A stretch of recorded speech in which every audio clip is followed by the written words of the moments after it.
नमस्कार दोस्तों, कैसे हैं आप सभी। मैं आपका दोस्त पवन मोरल आप सभी का स्वागत करता हूं आपके अपने परिवार एसएससी अड्डा 24/7 यूट्यूब चैनल पर। एक बार सभी बच्चे वीडियो को लाइक एंड शेयर जरूर कर दीजिएगा, क्योंकि आज बहुत ही शानदार क्लास होने वाली है। आज की क्लास मेरे प्यारे साथियों बहुत ही शानदार होने वाली है, क्योंकि जिसमें मैं कराने वाला हूं आपको भारतीय संविधान के महत्वपूर्ण अनुच्छेद याद। ये एक ऐसा सब्जेक्ट है जिसमें हर एक लड़का लड़की सब परेशान रहते हैं कि सर हम लोग भारतीय संविधान के अनुच्छेद याद करने की कोशिश करते हैं, लेकिन कहीं ना कहीं दिमाग से निकल जाते हैं। आज मैं विश्वास दिलाता हूं आपको कि अगर आप कांस्टेबल की तैयारी कर रहे हो या फिर एसआई की तैयारी कर रहे हो, यहां तक कि अगर आप लोअर पीसीएस की भी तैयारी कर रहे हो, बेटा थ्योरी पढ़ाऊंगा, परेशान मत होइएगा। मैं सिर्फ आपके लिए आज 50 आर्टिकल बताऊंगा। अगर आपने वो 50 आर्टिकल पढ़ लिए तो आप कोई भी पेपर दे रहे हो बेटा, आपका एक भी प्रश्न बाहर नहीं जाएगा, आपका एक भी प्रश्न बाहर नहीं जाएगा। आज आपसे एक रिक्वेस्ट है, पर्सनल रिक्वेस्ट है प्यारे बच्चों, हाथ जोड़ के रिक्वेस्ट है, क्योंकि ये टॉपिक ऐसा है जिसको बच्चा पढ़ना तो चाहता है लेकिन ये याद जल्दी से नहीं होता। मैं ट्रिक के माध्यम से आज आपको याद कराने वाला हूं, तो आप अपना फायदे के लिए अपना फायदा करें और दूसरों का फायदा करें यार। वीडियो के लिंक को कॉपी करें जैसे मैं कर रहा हूं, और इस वीडियो के लिंक को कॉपी करके अपने उन सभी विद्यार्थियों के पास, उतने दोस्तों के पास भेज दो, ताकि सभी दोस्त मेरे प्यारे साथियों क्या कर सकें, सभी दोस्त मेरे प्यारे साथियों आज की इस क्लास का फायदा उठा सकें। मैं विश्वास दिलाता हूं इस बात का आपको कि जो आर्टिकल मैं आपको पढ़ाऊंगा ये वही आर्टिकल होंगे जो आपके पेपर में आने वाले हैं बच्चों। सिर्फ ये 50 आर्टिकल हैं, इन 50 आर्टिकल से ज्यादा आपके पेपर में कुछ नहीं आएगा। और सारे जो टॉपिक मैं आपको कराने वाला हूं ये ट्रिक के माध्यम से कराऊंगा, बिना किसी ट्रिक के कोई क्लास नहीं होगी। ध्यान रखिएगा मेरे प्यारे साथियों। बस एक रिक्वेस्ट है आज आपसे कि मैं चाहता हूं कि इस क्लास में हर एक बच्चा रहे, हर एक दोस्त आज की क्लास को पढ़े, क्योंकि ये इंपॉर्टेंट ही इतनी है, समझ रहे हो ना। तो शुरुआत करता हूं प्यारे बच्चों, लेकिन एक बार तुम्हारा साथ चाहता हूं। आज पहली बार कह रहा हूं इतना एग्रेसिव होके कि आज पहली बार तुम्हारा साथ इसलिए चाहता हूं बच्चों क्योंकि टॉपिक कुछ ज्यादा इंपॉर्टेंट है।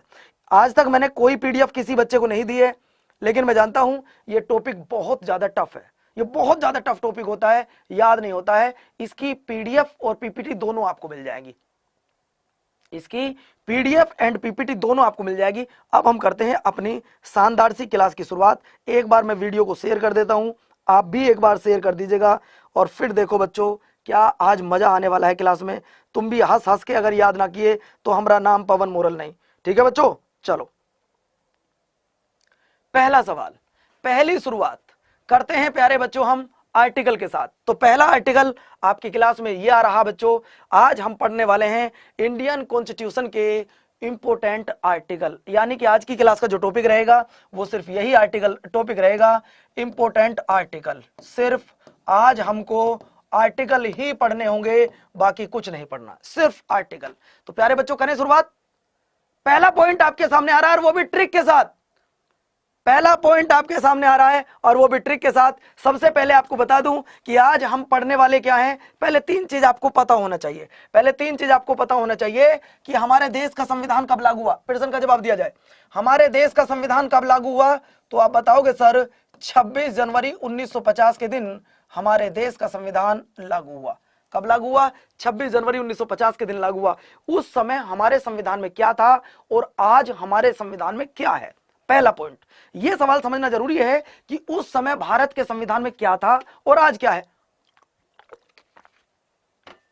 अगर मैं बात करूं मेरे प्यारे साथियों, उस समय भारतीय संविधान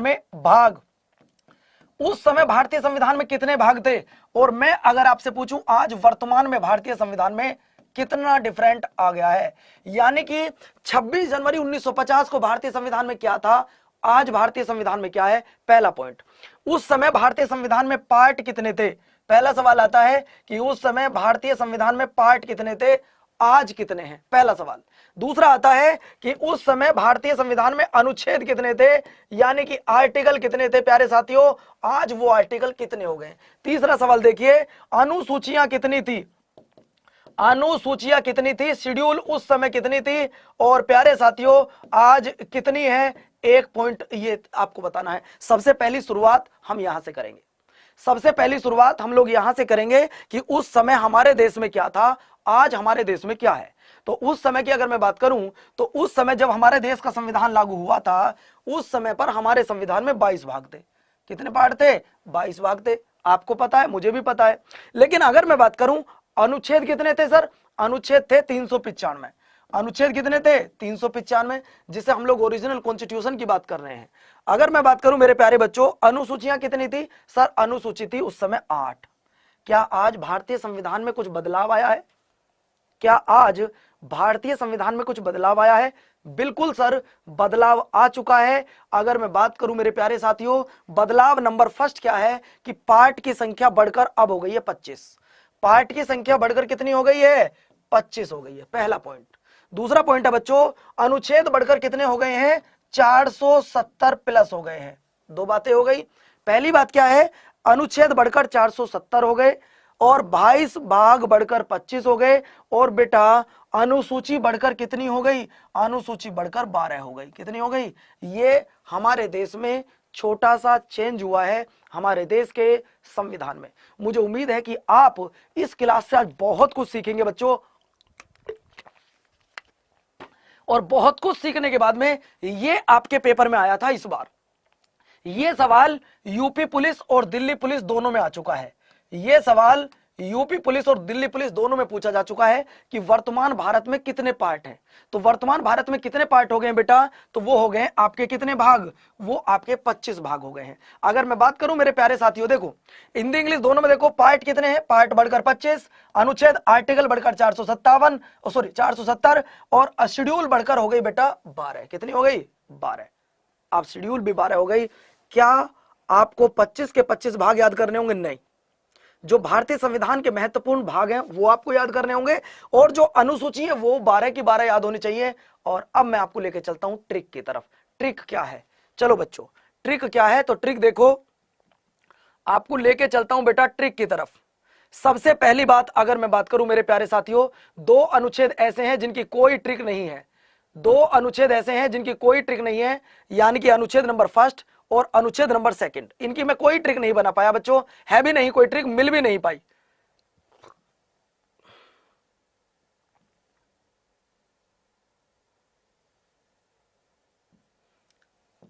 देखो बच्चों, इसकी कोई ट्रिक मैं बना भी नहीं पाया और कोई ट्रिक मिल भी नहीं पाई। भारतीय संविधान का अनुच्छेद नंबर 1 और अनुच्छेद नंबर 3 ये आपको ध्यान रखना है। पहला अनुच्छेद क्या कहता है बेटा? अनुच्छेद नंबर 1 की बात करूं तो अनुच्छेद नंबर 1 देखिए, अनुच्छेद नंबर 1 क्या कहता है भारतीय संविधान का? अनुच्छेद नंबर 1, मैं 1, 2 और 3 इनकी कोई ट्रिक नहीं बना पाया, इनके लिए सॉरी। बाकी जितने भी अनुच्छेद आपको पढ़ाऊंगा सबकी ट्रिक है। पहला पॉइंट आपके सामने लिखा है कि भैया भारतीय संविधान का अनुच्छेद नंबर 1 क्या है? तो आप जानते हैं अनुच्छेद नंबर 1 है राज्यों का संघ। क्या है बेटा? अनुच्छेद नंबर 1 के तहत भारत क्या है? Union of state. मेरे प्यारे बच्चों ध्यान रखिएगा, हमारा भारत क्या है? हमारा भारत राज्यों का एक संघ है। यही आपके पेपर में सवाल आया था कि भारत क्या है। यही आपके पेपर में सवाल पूछा गया था कि भारत क्या है। भारत क्या का मतलब क्या है मेरे प्यारे साथियों? भारत क्या का मतलब है कि भारत यूनियन ऑफ स्टेट है। किसी भी स्टेट को संघ से अलग हटने की कोई अनुमति नहीं है। अनुच्छेद नंबर 1 आप सुन लीजिएगा, मेरे पास ना 1 की कोई ट्रिक है, ना 2 की कोई ट्रिक है, ना 3 की कोई ट्रिक है। तो 3 आर्टिकल तक मैं आपको बिना ट्रिक के पढ़ाऊंगा। अनुच्छेद नंबर 2 देखिए, नए राज्य का प्रवेश, एडमिशन ऑफ न्यू स्टेट। अगर भारत में किसी नए राज्य को, आप मान लो आपने पाकिस्तान का कोई हिस्सा जीत लिया, उसे आप भारत का राज्य बनाना चाहते हैं, उसे आप भारत का राज्य बनाएंगे, तो प्यारे बच्चों वो अनुच्छेद नंबर 2 के तहत बनाएंगे। या फिर आप किसी संविधान संशोधन के तहत, समझिएगा जरा, आपने संविधान संशोधन के तहत जितने नए राज्य बनाए हैं मेरे प्यारे साथियों, वो क्या होंगे? अनुच्छेद नंबर 2 के तहत बनाए जाएंगे। तो सुनो, पहला, दूसरा और तीसरा ये राज्यों से रिलेटेड है। ये क्या है फिर से आपको बता दूं, अनुच्छेद नंबर फर्स्ट, सेकंड और थर्ड। फर्स्ट कहता है यूनियन ऑफ स्टेट, सेकंड कहता है एडमिशन ऑफ न्यू स्टेट। यानी कि भारत में आज 28 राज्य हैं। कितने हैं बेटा? आज भारत में 28 राज्य हैं। कितने हैं? 28। कल को हुआ क्या, हमने एक नया राज्य बनाया संविधान संशोधन के तहत। तो वो किस राज्य के तहत अनुच्छेद के तहत बनेगा? 2 के तहत। बात क्लियर हुई? अब तीसरा देखिए, तीसरा आपको समझना बहुत ज्यादा जरूरी है।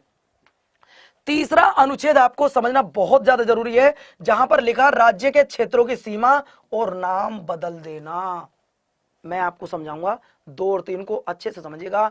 किसी राज्य का नाम बदलना हो, किसी राज्य का नाम बदलना हो, किसी राज्य की सीमा बढ़ानी हो, किसी राज्य की सीमा बढ़ानी हो या सीमा घटानी हो, या एक राज्य के 2 राज्य करने हो, एक राज्य से 2 राज्य बनाने हो, बात क्लियर, या 2 राज्यों को एक राज्य बनाना हो, 2 राज्य को एक राज्य बनाना हो, तो बेटा वो किस अनुच्छेद के तहत बनेंगे? अनुच्छेद नंबर 3। किसी राज्य की बाउंड्री को इंक्रीज करना हो, किसी राज्य का नाम बदलना हो, जैसे कि अब मैं एक सवाल आपसे पूछना चाहूंगा। सवाल क्या है कि संयुक्त प्रांत का नाम, मैं एक सवाल पूछ रहा हूं आपसे, संयुक्त प्रांत का नाम उत्तर प्रदेश किसने किया? पहला सवाल। संयुक्त प्रांत जो हमारा आज राज्य है, संयुक्त प्रांत जो राज्य हुआ करता था पहले, आज भी राज्य है, उस संयुक्त प्रांत को उत्तर प्रदेश बना दिया। किसने? किसने बनाया भैया? सुनते रहना जरा। यहां आपको बताऊंगा। मैंने बताया किसी राज्य का नाम बदलना हो, किसी राज्य की सीमा बढ़ानी हो, इस काम को करती कौन है? तो इस काम को करने का अधिकार सिर्फ संसद के पास है। किसके पास है बच्चों? संसद के पास, पार्लियामेंट के पास है। अब जरा सुनिए, वहां पे कौन सा आर्टिकल यूज हुआ? तो आप कहोगे सर आर्टिकल नंबर 3 यूज हुआ। मैंने लिख लिया यहां पे आर्टिकल नंबर 3 यूज हुआ, जहां पर आप क्या कर रहे हैं बच्चों? जहां पर आप, अब मैं आपसे एक सवाल पूछना चाहता हूं, सवाल बताइएगा जरा। आंध्र प्रदेश से तेलंगाना अलग हुआ, सवाल सुनो।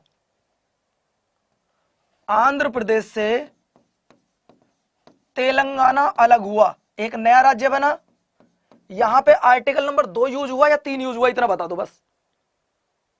आंध्र प्रदेश से तेलंगाना अलग हुआ, तो यहां पे अनुच्छेद नंबर 2 लगा या अनुच्छेद नंबर 3? जवाब दिया जाए। आंध्र प्रदेश से तेलंगाना जब अलग राज्य बना, और आप जानते हैं तेलंगाना कौन सा राज्य बना था? 2 जून 2014 को तेलंगाना भारत का 29वां राज्य बना था। कौन से नंबर का राज्य बना था? 29वां राज्य बना था। यह बात समझ में आ गया कि तेलंगाना भारत का राज्य कौन सा बना? तेलंगाना भारत का 29वां राज्य बना। तो वहां पे कौन सा आर्टिकल यूज हुआ? अगर तुम इस पॉइंट को समझ गए तो मेरा पढ़ाना सफल हुआ यहां तक। तो आप बच्चे का सही जवाब आ गया कि सर जी आर्टिकल नंबर 3 यूज हुआ। क्या? आर्टिकल नंबर 3 यूज हुआ। इसका मतलब आपने बताया कि किसी राज्य का नाम बदलना हो, किसी राज्य की सीमा बढ़ानी हो, ये सारे काम हमारी संसद करती है। लेकिन अगर मैं आपसे पूछूं कि बताइए यूपी से यूके अलग हुआ, यूपी से यूके अलग हुआ तो किस आर्टिकल के तहत हुआ बेटा? यूपी से यूके अलग हुआ किस आर्टिकल के तहत हुआ? और यही सवाल आपका एसएससी सीएचएसएल ने पूछा है पिछली बार। यही सवाल आपके सीएचएसएल के पेपर में आया था कि आंध्र प्रदेश से तेलंगाना अलग हुआ किस अनुच्छेद के तहत? तो आप जानते हैं अनुच्छेद नंबर 3 के तहत। उत्तर प्रदेश से उत्तराखंड अलग हुआ तो 3 के तहत हुआ बेटा, ठीक है। एमपी से छत्तीसगढ़ अलग हुआ, एमपी से छत्तीसगढ़ अलग हुआ तो अनुच्छेद नंबर 3 के तहत हुआ। भाई मुझे लगता है शायद अब आप समझ गए होंगे। किसी राज्य का नाम बदलना हो, जैसे मान लो आप सभी जानते हैं कि यूपी से यूके बना, यूपी का पहला नाम हुआ करता था संयुक्त प्रांत। क्या नाम था बच्चों? संयुक्त प्रांत। और संयुक्त प्रांत का नाम कर दिया यूपी। तो बेटा इस सारे काम को करने का अधिकार किसके पास है? तो भैया इस सारे काम को करती है पार्लियामेंट। कौन करती है? इस सारे काम को करती है हमारी संसद। और किस आर्टिकल के तहत करती है? Article number 3। और किस बहुमत के तहत करती है? ये भी लिख लीजिएगा प्यारे बच्चों, बहुमत होता है साधारण बहुमत, सिंपल मेजोरिटी, सिंपल मेजोरिटी, साधारण बहुमत। अब साधारण बहुमत क्या होता है भैया? साधारण बहुमत होता है आधे से एक अधिक। आधे से एक अधिक का मतलब है कि 51% जिधर वोट डल जाएंगे हाँ तो हाँ और ना तो ना। मुझे उम्मीद है अगर आपसे पूछे कि भैया सिक्किम किस आर्टिकल के तहत बना था, सिक्किम किस आर्टिकल के तहत बना था? देखिए सिक्किम की अगर हम बात करें कि सिक्किम किस आर्टिकल के तहत बना था, तो सिक्किम बना था आर्टिकल नंबर 2 के तहत। मैंने बताया था कि कोई राज्य अगर संविधान संशोधन के तहत बन रहा है तो बेटा वहां पर अनुच्छेद नंबर 2 वरना तो अनुच्छेद नंबर 3। अब ये बताओ अनुच्छेद नंबर 2 और 3 आपका क्लियर हुआ? अगर क्लियर हुआ तो सभी बच्चे एक बार लिख दीजिएगा यस। Yes sir. अगर आपके 2 और 3 में आज चेंज था, मतलब समझ नहीं आता था, और ये 2 और 3 आपको क्लियर हो गए, तो आपसे रिक्वेस्ट है एक बार इसे मुझे बताएं जरूर कि आपका क्लियर हो गया है। फिर मैं आपको एक बार सभी का मैं यस देखना चाहूंगा। यस सर, बस यस सर मेरे क्लियर हो गए आज 2 और 3। 2 और 3 में जो हमें डाउट रहते थे ना हमेशा, 2 और 3 में डाउट, वो आज तुम्हारे क्लियर हो गए होंगे, ऐसी मैं उम्मीद कर रहा हूं। अगर आज भी क्लियर ना हुए ना तो फिर बड़ा मेरे लिए मुश्किल हो जाएगा, मैं शायद आपको इस टॉपिक को फिर दोबारा समझा नहीं पाऊंगा अगर तुम इतनी आसान लैंग्वेज में भी नहीं पढ़ पाए मेरी बात। दूसरी बात, आपसे आज कह रहा हूं कि क्लास को शेयर करते रहिएगा। अगर मुझसे थ्योरी पढ़ना चाहते हो तो शेयर करते रहिएगा, वरना तो मैं रोक दूंगा इस क्लास को, ठीक है? अब आ जाओ प्यारे बच्चों, अब मैं आपको लेके चलता हूं कहां पर? अब लेके चलता हूं आपको भाग 2। भाग 1 कंप्लीट हुआ, अब मैं आपको लेके चलता हूं अनुच्छेद नंबर 5 से लेकर 11 तक। अनुच्छेद लेके 5 से लेके 11 तक, यानी कि 5 से लेके 11। अब रुक जाओ जरा, मैंने कहा सिर्फ इंपॉर्टेंट आर्टिकल पढ़ाऊंगा, सारे नहीं पढ़ाने। 5 से 11 अगर मैं आर्टिकल की बात करूं तो 5 से 11 बेटा नागरिकता है। क्या है? नागरिकता।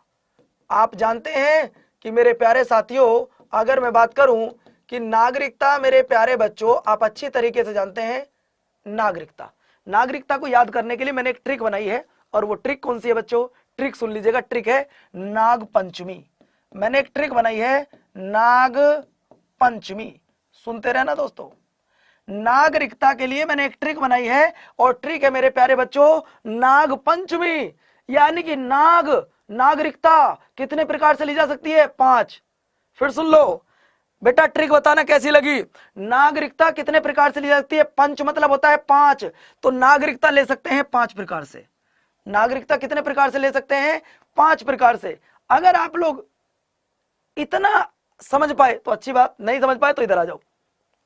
नागरिकता, भारत के नागरिक अगर तुम बनना चाहते हो तो भारत का नागरिक आप 5 प्रकार से बन सकते हो। BRAND, यानी कि भारत की नागरिकता बेटा 5 प्रकार से आप ले सकते हो। और ट्रिक है ब्रांड, BRAND। हिंदी वाले लिखना चाहो तो हिंदी वाले लिख लेंगे नागपंचमी, नागरिकता 5 प्रकार से। और दूसरी बात क्या है, इंग्लिश वाले लिखना चाहो तो नागरिकता 5 प्रकार से, ब्रांडेड। अब ये ब्रांडेड क्या होता है गुरुजी? तो ब्रांडेड देखिए, बी का मतलब होता है बर्थ, यानी कि जन्म से आप भारत देश की नागरिकता ले सकते हैं।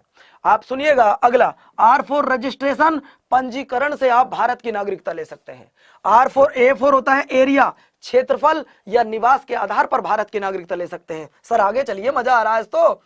एन का मतलब होता है नेचुरलाइजेशन, यानी कि देशीयकरण, आप देशीयकरण के आधार पर भारत की नागरिकता ले सकते हैं। चलो ये भी ठीक है गुरुजी, आगे आओ। डी का मतलब होता है डिसेंट, यानी कि वंशानुगत के आधार पर आप भारत की नागरिकता ले सकते हैं।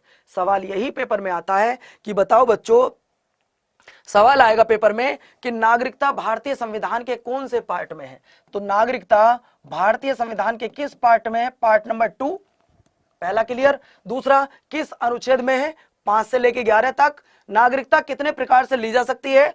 5 प्रकार से ली जा सकती है, 5 प्रकार से ली जा सकती है। और बच्चों, हिंदी वाले बच्चों को बताओ मेरी ट्रिक कैसी लगी? नाग पंचमी, नाग और पंचमी, नागरिकता भारत की 5 प्रकार से ली जा सकती है। वो पांचों प्रकार आपके सामने लिखे हैं। मुझे उम्मीद है कि ये जो नागरिकता मैंने आपको बताई है 5 प्रकार से ली जा सकती है, बच्चा समझा होगा। पहले बताओ नाग पंचमी कैसी ट्रिक लगी आपको? अच्छा एक बात और बता दूं आपको, नाग, देखिए नाग आ गया भाई साहब, खाने के लिए तैयार है, और तुरंत आपसे एक सवाल याद हो गया कि नागरिकता हम 5 प्रकार से ले सकते हैं। मतलब कोई अगर अमेरिका का नागरिक है और वो भारत का नागरिक बनना चाहता है तो वो 5 प्रकार से भारत की नागरिकता ले सकता है। ऐसा नहीं पांचों प्रकारों से पूरा करने पड़ेंगे, किसी एक प्रकार से नागरिकता ले लेगा वो। लाइक शेयर करते रहो बस, आज मजा आ जाएगा, मेरा भी और तुम्हारा भी। देखिए अगर मैं बात करूं कि भारत में कैसी नागरिकता है, तो आप ध्यान रखिए पूरे भारत में आज सिंगल सिटीजनशिप है। आज पूरे भारत में कैसी नागरिकता है? एकल नागरिकता है, यह भी ध्यान रखिएगा। आज पूरे भारत में सिर्फ एकल नागरिकता है। कैसी नागरिकता है बच्चों? एकल नागरिकता है। और इस एकल नागरिकता को कहां से लिया गया है? इस एकल नागरिकता को कहां से लिया गया, किसी को पता है? अरे सांप बना बना के मत भेजो भैया, कभी नाक खा जाएगा यार। मैं पूछ रहा हूं आपसे, एकल नागरिकता को कहां से लिया गया है, जरा बताओ तो।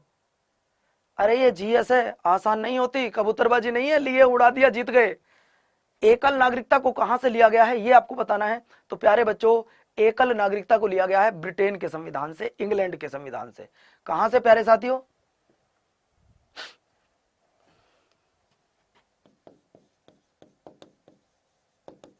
चलिए अब मैं आपसे सवाल पूछना चाहता हूं, भारत का कोई एक ऐसा राज्य जहां दोहरी नागरिकता थी? भारत का एक ऐसा राज्य है जहां पर दोहरी नागरिकता थी लेकिन वो खत्म हो गई है। आप सुनते रहना मेरे प्यारे साथियों, आप सुनते रहना। अमेरिका, अगर मैं अमेरिका की बात करूं तो अमेरिका में क्या है? अमेरिका में दोहरी नागरिकता है। क्या है बच्चों? दोहरी नागरिकता है। ये बात आप ध्यान रखो, अमेरिका में दोहरी नागरिकता, पेपर में पूछा गया है कि अमेरिका में कैसी नागरिकता है, तो बच्चा बच्चा जानता है कि सर जी अमेरिका में तो दोहरी नागरिकता है। यही सवाल पेपर में आ चुका है। अब मैं आपको लेके आऊं कहां पर? भारत के जम्मू कश्मीर में। भारत के जो जम्मू कश्मीर राज्य था, जब तक भारत में जम्मू कश्मीर राज्य का दर्जा पाए रहे, जम्मू कश्मीर में भी दोहरी नागरिकता थी बच्चों। और जम्मू कश्मीर में दोहरी नागरिकता थी, दोहरी नागरिकता थी, नागरिकता थी। अब मैंने थी क्यों लिखा बच्चों? ये थी का मतलब है पहले थी, अब नहीं है। कब तक? 5 अगस्त 2019 तक। 5 अगस्त 2019 तक जम्मू कश्मीर में ड्यूअल सिटीजनशिप थी, लेकिन अब जम्मू कश्मीर भारत का राज्य नहीं है। अब जम्मू कश्मीर भारत का राज्य नहीं है। जम्मू कश्मीर 2 यूनियन टेरिटरी में डिवाइड हो गया है। एक आपका कौन सा बच्चों? एक आपका हो गया जम्मू कश्मीर और एक हो गया आपका लद्दाख। क्या हो गया बच्चों? लद्दाख। और अब यहां पर कैसी नागरिकता है? मैं लिख देता हूं दोनों बातें। 31 अक्टूबर 2019 के बाद, 31 अक्टूबर 2019 के बाद संपूर्ण भारत में, पूरे भारत में एकल नागरिकता है, एकल नागरिकता है। बात पल्ले पड़ी नहीं पड़ी? कुछ समझ में आई सारी चीजें? आज पूरे भारत में एकल नागरिकता है। हमने कहां से लिया है? ब्रिटेन से लिया है। नागरिकता पर कानून कौन बना सकता है? तो यह भी सुन लीजिएगा, नागरिकता पर भी कानून बनाने का अधिकार सिर्फ पार्लियामेंट को है। नागरिकता पर कानून बनाने का अधिकार सिर्फ किसको है बच्चों? संसद को है। अगर अच्छा लग रहा है यहां तक तो आज तो आप लोग वीडियो को लाइक शेयर करेंगे बच्चों, ये मैं उम्मीद कर रहा हूं। 700 बच्चे देख रहे हैं, लाइक करने वाले 350 हैं। इतनी नफरत ना करिए दोस्तों हमसे, ठीक है? आज पूरे भारत में सिंगल सिटीजनशिप है, ब्रिटेन से लिया गया है। सवाल पूछूंगा तो ये बात ध्यान रखिएगा। बहुत बढ़िया मेरे प्यारे साथियों, बहुत बढ़िया। देखिए कुमार लालू विलोग, अगर किसी चीज का पता ना हो तो मेरे प्यारे साथियों बोलना नहीं चाहिए।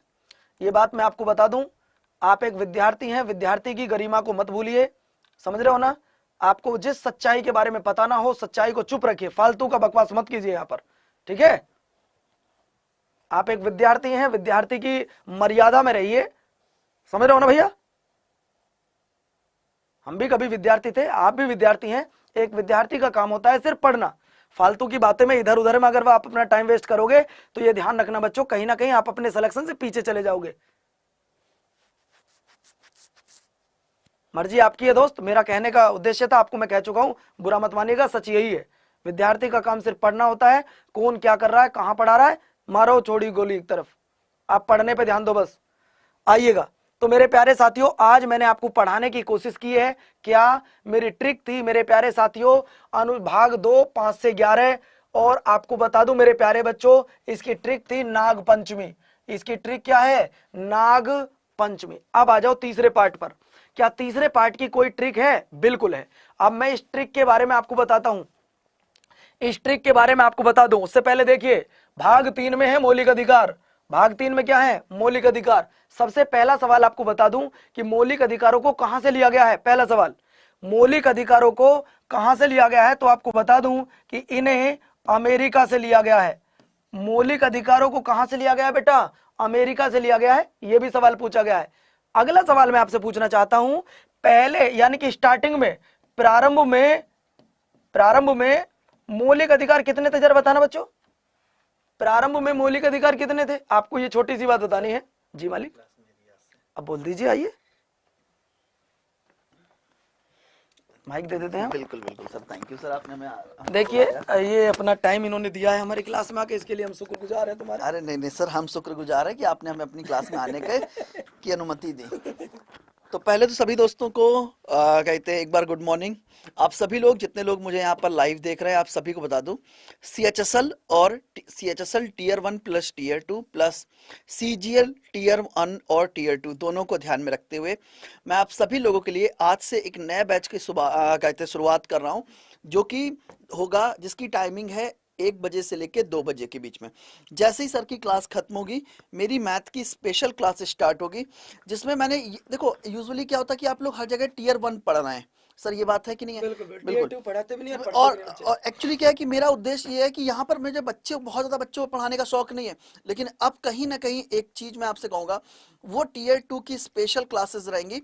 अगर आपने वो क्लासेस कर ली तो CHSL का टीयर 1 तो आपका क्वालिफाई होगा, टीयर 2 की साथ ही साथ आपकी प्रिपरेशन हो जाएगी। ये नहीं होगा कि जब टीयर 1 का रिजल्ट आएगा उसके बाद आप टीयर 2 की तैयारी कर रहे हो, नहीं। साथ ही साथ टीयर 1 प्लस टीयर 2 दोनों को ध्यान में रखते हुए 1 बजे मेरी क्लास है। तो जैसे ही सर की क्लास खत्म होगी, आप प्लीज हमारी क्लास में सभी लोग मूव करें। तब तक के लिए बिल्कुल थैंक यू सर जी। तो जाना बच्चों 1 बजे है, आपकी जिम्मेदारी। 1 बजे सर की मैथ की क्लास है, तो आप वहां पहुंचिएगा। टीयर 2 साथ के साथ अपनी तैयारी करते चलिएगा। अब हम चलते हैं प्यारे साथियों, इन्हें हमने कहां से लिया, अमेरिका से। पहले कितने थे, पहले 7 थे। वर्तमान में कितने हैं, वर्तमान में प्यारे बच्चों कितने हैं, 6 मौलिक अधिकार हैं। अब इनकी भी कोई ट्रिक है, अमन, बिल्कुल 0 से चल रही है क्लास यार, इसकी भी कोई ट्रिक है, बिल्कुल ट्रिक है सर जी। अब ट्रिक पर तो आ जाओ। ट्रिक देखो बेटा, इसकी क्या ट्रिक है, मौलिक अधिकारों की ट्रिक बताता हूं आपको। तो ये रही ट्रिक मेरे प्यारे बच्चों। सबसे पहले मौलिक अधिकारों की ट्रिक देख लो। मौलिक अधिकारों की जो ट्रिक है ना, हंस हंस के कहोगे यार गुरुजी मजा ही आ गया। देखो बच्चों, ट्रिक आपके सामने लिख रही है, मौलिक अधिकारों की ट्रिक क्या है, और ट्रिक पढ़ लो बेटा, ट्रिक के साथ याद करना।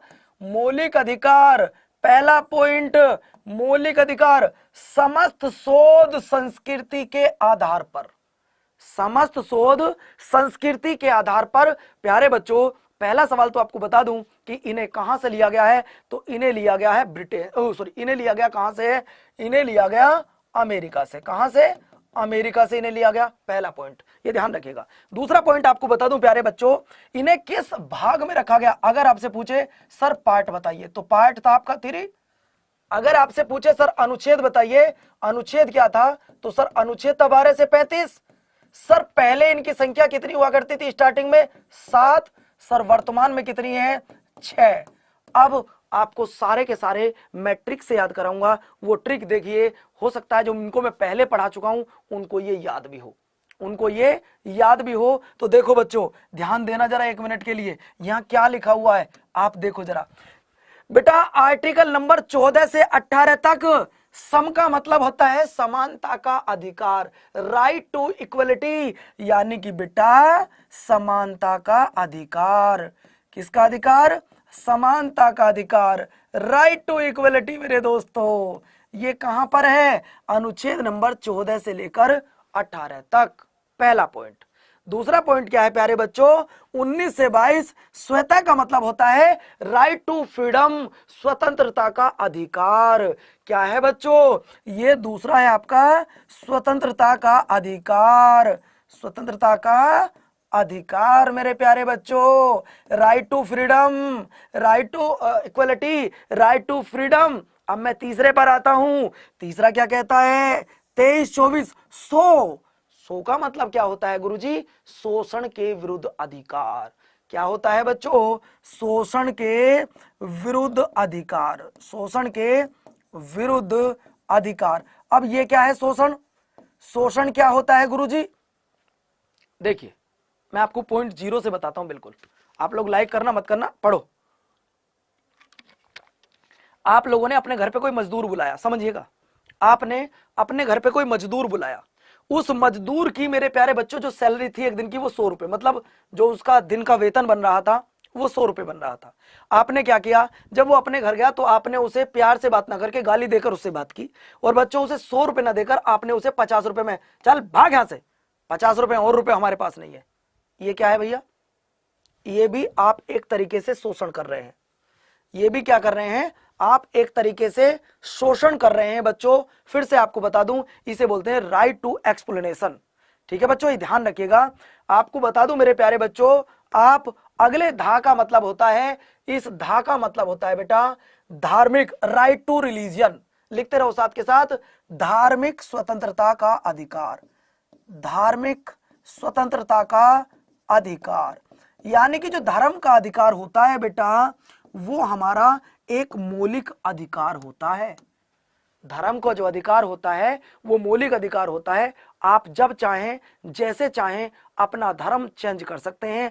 आप हिंदू धर्म छोड़कर किसी दूसरे धर्म में आ सकते हैं, आप इस्लाम धर्म छोड़कर आप किसी दूसरे धर्म में आ सकते हैं। फिर से आपको बता दूं बेटा, right to equality, right to freedom, right to explanation और राइट टू फ्रीडम मेरे प्यारे बच्चों, किसके लिए, रिलीजन के लिए। और अगला पॉइंट मेरे प्यारे बच्चों ये देखिए, यहां पे right to education and culture, education and culture, ये भी ध्यान रखिए। यानी कि शिक्षा, संस्कृति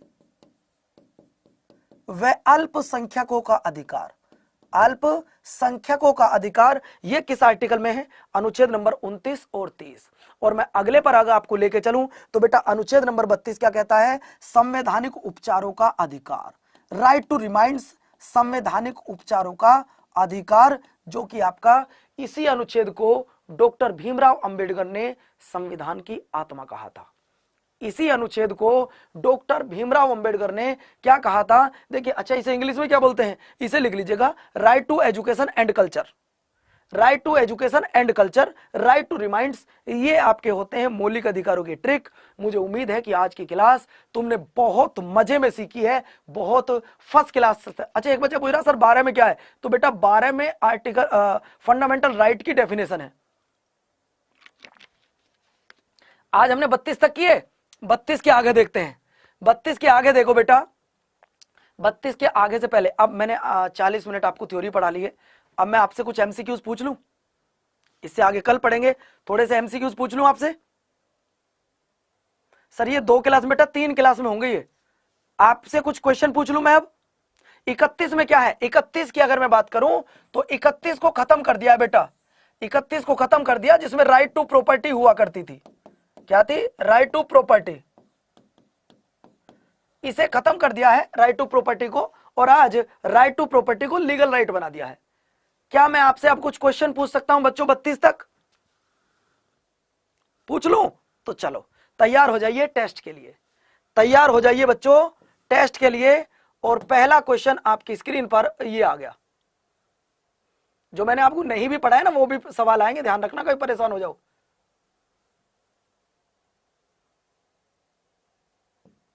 बोलो बच्चों, भारत के किस अनुच्छेद में अंकित किया गया है कि इंडिया अर्थात भारत राज्यों का संघ है? बेटा 2 क्लास में कवर होगा, 2 से 3 क्लास में ये टॉपिक, जल्दी बताओ। ठीक है योगेश, जवाब दो। आपको बताना है in which article of the constitution it is mention that India is Bharat will be a union of state, यानी कि भारत राज्यों का संघ है, ये किस अनुच्छेद में कहा गया है? मैंने अभी आपको बताया है कि भारत किस राज्य का संघ है, भारत राज्यों का संघ है, ये किस अनुच्छेद में कहा गया? तो अनुच्छेद नंबर 1 में, अनुच्छेद नंबर 1 में कहा गया है। अगला सवाल मैंने आपसे पूछा कि बताइए मेरे प्यारे साथियों, किसी राज्य का नाम बदलना, राज्य का नाम बदलना, ये किस अनुच्छेद में है? किसी राज्य का नाम बदलना, ये किस अनुच्छेद में? ऑप्शन ये लिख रहे, किसी राज्य का नाम बदलना हो तो किस अनुच्छेद के तहत बदल सकते हैं? जवाब दो। अगर तुम्हें किसी राज्य का नाम बदलना हो तो किस अनुच्छेद के तहत आप लोग नाम बदल सकते हैं? तो आप कहोगे सर जी अगर नाम ही बदलना है तो हम लोग प्यारे साथियों अनुच्छेद नंबर 3 के तहत नाम बदल सकते हैं, और नाम के साथ में हम लोग सीमा भी बढ़ा सकते हैं, सीमा बढ़ा सकते हैं। ये भी बात ध्यान रखिएगा। सीमा घटा सकते हैं, ये भी आप ध्यान रखिएगा। अनुच्छेद नंबर 3 बिल्कुल करेक्ट आंसर हो जाएगा। अगला देखिए, अगला क्या कहता है बेटा, भारतीय संविधान में नागरिकता कहां से कहां तक है? भारतीय संविधान में नागरिकता कहां से कहां तक है, जरा बताओ तो। भारतीय संविधान में नागरिकता कहां से कहां तक है, ये बताओ।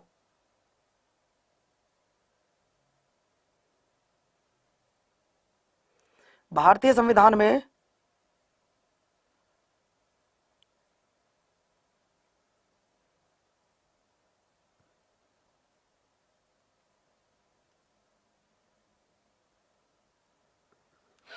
भारतीय संविधान में नागरिकता कहां से कहां तक है? तो बेटा आप जानते हैं 12 से 35 तक तो मौलिक अधिकार हैं, 12 से 35 मौलिक अधिकार हैं। अगर मैं बात करूं मेरे प्यारे साथियों 36 से 51 डीपीएसपी हैं, ठीक है। 1 से 4 संघ राज्य है, तो आंसर आ गया भाग 2, 5 से 11।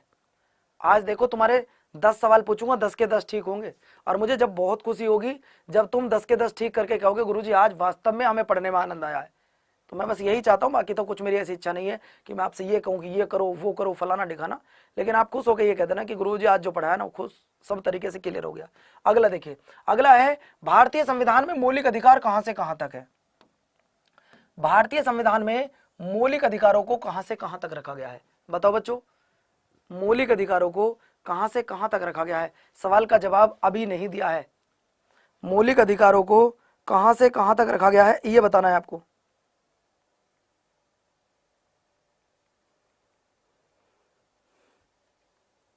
नहीं पता? अरे योगेश सिंह ठीक है, आप आंसर तो दो दोस्त।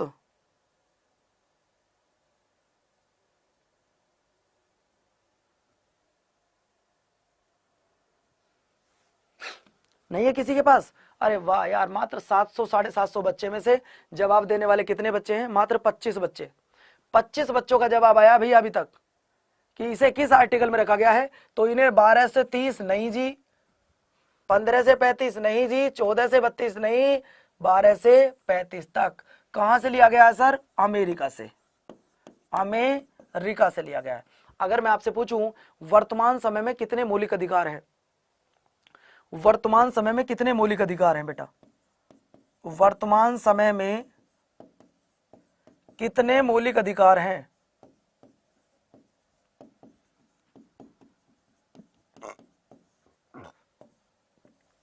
वर्तमान समय में कितने मौलिक अधिकार हैं? जवाब दो। तो वर्तमान समय की अगर मैं बात करूं तो वर्तमान समय में मेरे प्यारे बच्चों ध्यान रखिएगा, पहले 7 मौलिक अधिकार थे और वर्तमान समय में 6 मूल अधिकार हैं। ठीक है, चलिए अगला सवाल क्या कहता है? अगला सवाल देखो, भारतीय संविधान का सबसे इंपॉर्टेंट सवाल, भारतीय संविधान का सबसे इंपॉर्टेंट सवाल चल रहा है बेटा, लिख लो आप इसे, सबसे ज्यादा इंपॉर्टेंट सवाल है भारतीय संविधान का। सवाल ये कह रहा है कि बताइए ऐसा कौन सा अनुच्छेद है जो अनटचबिलिटी से रिलेटेड हो, जो अनटचबिलिटी से रिलेटेड हो, जिसे हम लोग बोलते हैं हिंदी में छुआछूत, या फिर आप बोल सकते हैं अनटचबिलिटी। यानी कि अनटचबिलिटी से रिलेटेड हो या छुआछूत या फिर अस्पर्शता। दो शब्द ध्यान रखिएगा, या तो आएगा छुआछूत या आएगा मेरे प्यारे बच्चों अस्पर्शता। वो किस अनुच्छेद में है बताओ?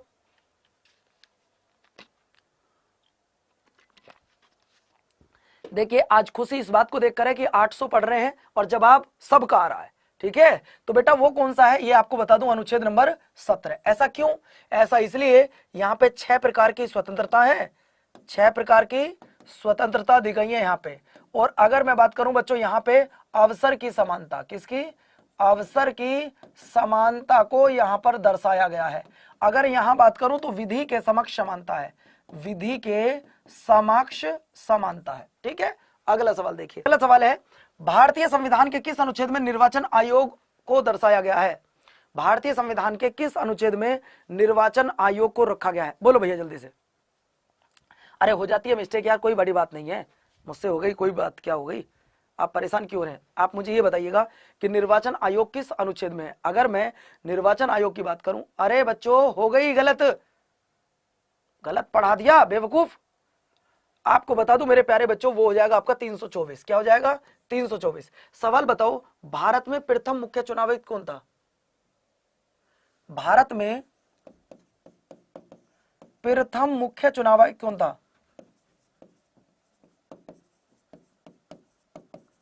भारत में प्रथम मुख्य चुनाव आयुक्त कौन था, ये बताओ दोस्त। तो भारत में जो प्रथम मुख्य चुनाव आयुक्त था वो आपको बताना है। छोटा सा सवाल है यार, मिस्टेक हो गई आज, सॉरी यार।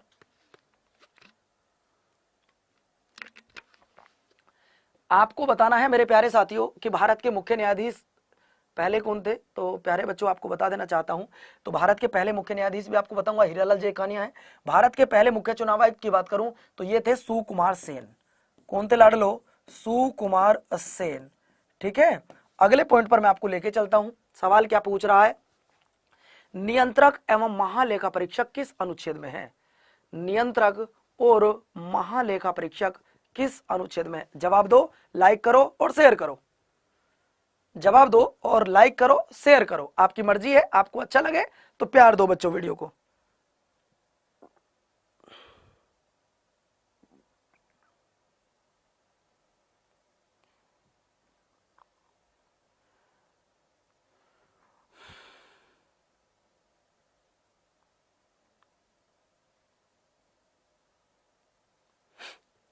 बोलिए बच्चों, अगर मैं आपसे पूछूं कि मेरे प्यारे साथियों ये बताओ कि भारत के नियंत्रक एवं महालेखा परीक्षक, तो बेटा अगर बात की जाए नियुक्ति की, यानी कि अपॉइंटमेंट की बात की जाए, नियुक्ति की बात की जाए, तो नियुक्ति करते हैं राष्ट्रपति। पहला सवाल, नियुक्ति कौन करते हैं? राष्ट्रपति करते हैं। अगर मैं बात करूं बेटा वो किस आर्टिकल में है, तो आर्टिकल नंबर 148। कौन है? आर्टिकल नंबर 148 है। पहला सवाल सुन लीजिएगा। अगला सवाल मैं आपको लेके चलता हूं बेटा। सवाल क्या है, आपको बताना है भारतीय संविधान के किस अनुच्छेद के अंतर्गत भाषण एवं अभिव्यक्ति की स्वतंत्रता के अधिकार की गारंटी देता है? बोलो जरा, आराम से पढ़ो और जवाब दो, आराम से पढ़ो और जवाब दो बेटा।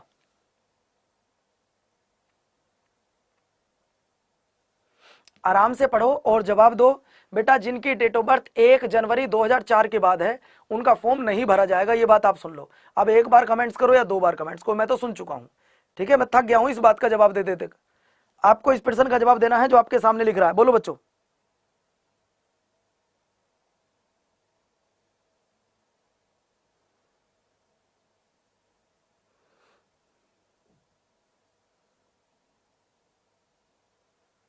चले देखिए, अगर मैं बात करता हूं बेटा 21 में क्या है, तो 21 में है जीने का अधिकार। 21 में क्या दिया गया है? जीने का अधिकार दिया गया है। अगर मैं बात करूं 22 में, तो निवारक निरोध दिया गया है, निवारक निरोध दिया गया है। अगर मैं बात करूं अपराध, एक बार अपराध करके 2 बार नहीं सजा मिल सकती, वो 20 में लिखा है। तो आंसर आपका क्या आ जाएगा? अनुच्छेद नंबर 19, बिल्कुल करेक्ट। अगला सवाल देखिए, प्रेस की स्वतंत्रता किस अनुच्छेद में है? प्रेस की स्वतंत्रता किस अनुच्छेद में है? जवाब दो बच्चों।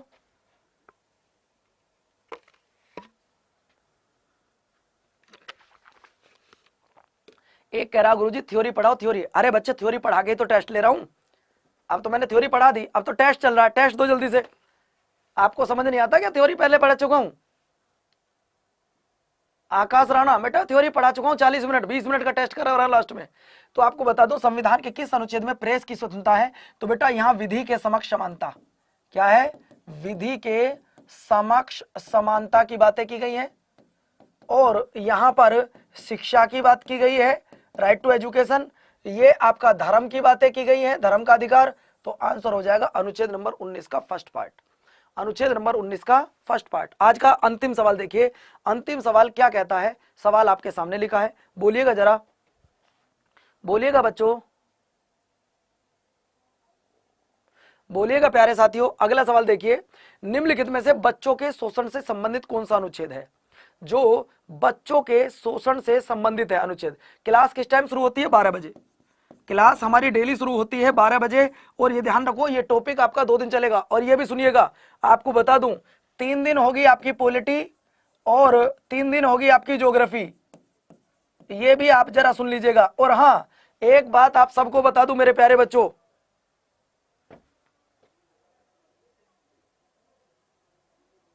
ठीक है? तो आपको बता दूं मेरे प्यारे बच्चों, 17 दिसंबर के दिन, 17 दिसंबर के दिन जो बच्चे CHSL की तैयारी कर रहे हैं, जो बच्चे CHSL की तैयारी कर रहे हैं, उनको मैं 1500 क्वेश्चन दूंगा। कितने? 1500 क्वेश्चन दूंगा 17 दिसंबर को, क्योंकि उस दिन मेरा है बर्थडे बच्चों। और क्लास जो चलेगी आपकी, वो चलेगी लगातार 5 घंटे। लगातार 5 घंटे में जीएस आपको पढ़ाऊंगा। 1500 क्वेश्चन मेरी तरफ से आपको गिफ्ट में दिए जाएंगे। मेरी तरफ से आपको 1500 क्वेश्चन गिफ्ट में दिए जाएंगे। मैराथन क्लास होगी, ठीक है। टाइम रहेगा 9 बजे से 1 बजे तक, 9 बजे से लेकर 1 बजे तक। उस दिन सारी क्लास मैं ही लूंगा बच्चों, और आपको गिफ्ट दिया जाएगा 1500 क्वेश्चनों का, समझ रहे हो। और ये भी आपको बता दूं मेरे प्यारे बच्चों, ऑल स्टेटस, अरे मेरे प्यारे दोस्त क्या हुआ पता है तो बता दो, नहीं तो रेस्ट कर लो, कल बता देना। तो प्यारे साथियों आपको बता देना चाहता हूं, जीडी वालों को मिलेंगे 16 तारीख में, जीडी वालों को मिलेंगे 16 तारीख में, मतलब फ्राइडे को, और सीएचएसएल वालों को मिलेंगे 17 तारीख को। उस दिन बर्थडे है, बर्थडे में आप जरूर आइएगा, ठीक है।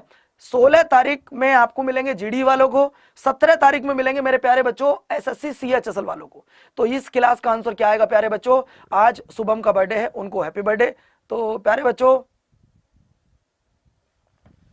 उस दिन बर्थडे वाली क्लास में आप जरूर आइएगा, और आंसर आ जाएगा अनुच्छेद नंबर 24।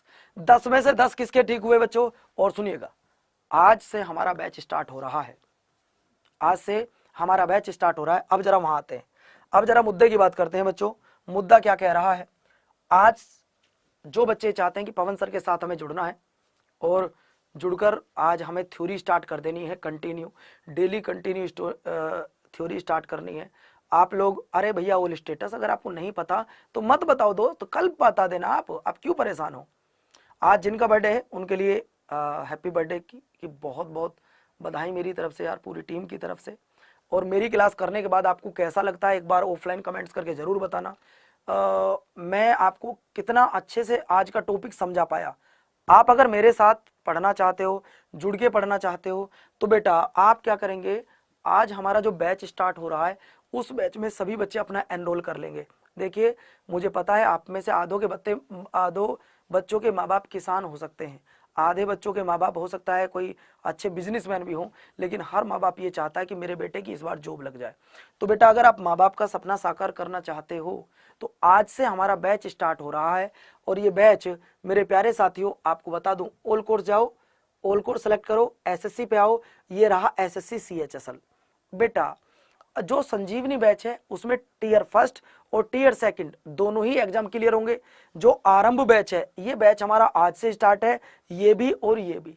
आप जो भी बच्चा मुझसे जुड़ना चाहता है प्यारे बच्चों, सभी दोस्त एक बार कोड लिख देंगे Y367, Y367। और हाँ, अगर ऑफलाइन बच्चों का कमेंट्स ज्यादा रहा कि सर आप हमें थ्योरी पढ़ाओ तो मैं थ्योरी पढ़ाऊंगा, और अगर कमेंट्स नहीं आया तो मैं बेटा फिर कल से वन लाइनर पढ़ाऊंगा। ये ध्यान रखना, ये बैच हमारा कल से स्टार्ट हो रहा है, ठीक है। आप यहां जाओ, इसे सेलेक्ट करो, और कोड आपको लगाना है Y367। आप क्या कोड लगाएंगे बेटा, आप लगाएंगे Y367। जैसे ही आप अप्लाई करोगे तो तुरंत देखो 1103 रुपए में आपको ये बैच मिल जाएगा मेरा कोड लगाने पर, आपको बता दूं। और हाँ, जो भी बच्चा मेरा कोड लगा के रखेगा उन बच्चों को आपको बता दूं मैं 2000 क्वेश्चन वो फ्री दूंगा। क्या दूंगा, वो आप मुझे कोड बता देना कि ये लगाया है, स्क्रीनशॉट दिखा देना, आपको ये मैं फ्री दूंगा बच्चों, ठीक है। मैं फ्री देने वाला हूं आपको प्यारे बच्चों। 1103 रुपए का बैच है, इस 1103 रुपए में आपको ये 2000 क्वेश्चन बिल्कुल फ्री ऑफ कॉस्ट दूंगा, कोई पैसा नहीं, कुछ नहीं। यार एक बात बताओ, हमें इनको टाइप भी करवाना है, इन्हें लिखवाना भी है, सजवाना भी है, सारे काम करने हैं, ये आपको देने भी है। तो भैया कई ऐसे टाइपिस्ट हैं जिनका खर्चा हमारी टाइपिंग से चलता है, तो मैं नहीं चाहता कि किसी के पेट पर लात मारी जाए और आपको जबरदस्ती कह दी जाए फ्री में दे दूंगा, नहीं, पैसा लिया जाएगा, ध्यान रखिएगा। लेकिन अभी अगर आप बैच परचेज करते हैं तो ये आपको फ्री में मिल जाएंगे 2000 क्वेश्चन, और गारंटी रही अगर जीएस में 20 क्वेश्चन आएंगे, अगर जीएस में 20 आओ, 25 आओ, 30 आओ, कितने भी आओ आपके पेपर में, आप किसी भी एग्जाम, मान लो आप दिल्ली पुलिस की कर रहे हो ना, वहां पे अगर 50 आ रहे, आप एमटीएस की कर रहे हो या आप जेडी कर रहे हो 20 आ रहे या 25 आ रहे बच्चों आपके एसएससी सीएचएसएल में, प्यारे साथियों आपको कम से कम बता रहा हूं, कम से कम अगर 50 की जीएस है तो 35 प्लस तुम्हें मेरी इन 2000 क्वेश्चन से मिल जाएंगे, समझ रहे हो ना। ये सब कहां से मिलेंगे, तो प्यारे बच्चों आपको बैच परचेज करना है, आज कोड यूज करना है क्या, Y367, Y367 कोड आपको यूज करना है। मुझे उम्मीद है कि प्यारे साथियों आप अपनी इस तैयारी में 4 चांद लगाने के लिए इन बैच के साथ जरूर जुड़ेंगे। और इन सब का सिलेबस भी मैं आपको बताता ही रहा हूं पहले से ही, लेकिन एक बार फिर आपको बता दूं, आप अगर बिल्कुल सीरियस बच्चे हो CHSL को लेकर, अगर CHSL को लेकर बिल्कुल सीरियस बच्चे हो तो SSC पे आओ और SSC CHSL है। CHSL का संजीवनी बैच है जिसमें टीयर फर्स्ट और टीयर सेकंड दोनों आपको मिलेंगे। ये बेटा बैच आपका स्टार्ट हो रहा है कब से, ये 5,999 का है, लेकिन मैं अपना बैच लेके आऊंगा, लेकिन अभी थोड़ा टाइम लगेगा यार। कोड लगाओ Y367, जैसे ही आप इसे अप्लाई करेंगे Y367 जैसे ही अप्लाई करोगे 1379 रुपीज का मिल जाएगा। कितना कोड लगाना है, कोड क्या लगाना है, Y367 कोड आपको लगाना है। मेरे प्यारे साथियों, आप अगर चाहते हो कि पवन सर के साथ जुड़कर उनकी तैयारी, अपनी तैयारी में 4 चांद लगाने हैं, उनसे कुछ नया सीखना है, तो बेटा मेरी क्लास में जुड़ जाना, मेरा बैच ले लेना और मैं आपको सब कुछ फ्री करवा दूंगा। थैंक यू भैया SSC वाले भाई, थैंक यू। आप सभी बहुत अच्छे बच्चे हैं, फर्स्ट क्लास हैं। अपनी तैयारी में 4 चांद लगाइएगा और कल फिर मिलते हैं आपसे बहुत शानदार सी क्लास में। और बर्थडे वाले दिन 17 दिसंबर को 1 बजे तक की क्लास में आप सभी बच्चे जुड़िए। और हाँ, क्लास खत्म करते ही हर बच्चे का ऑफलाइन कमेंट्स आ जाना चाहिए। थैंक यू, धन्यवाद, नमस्कार बच्चों, जय हिंद।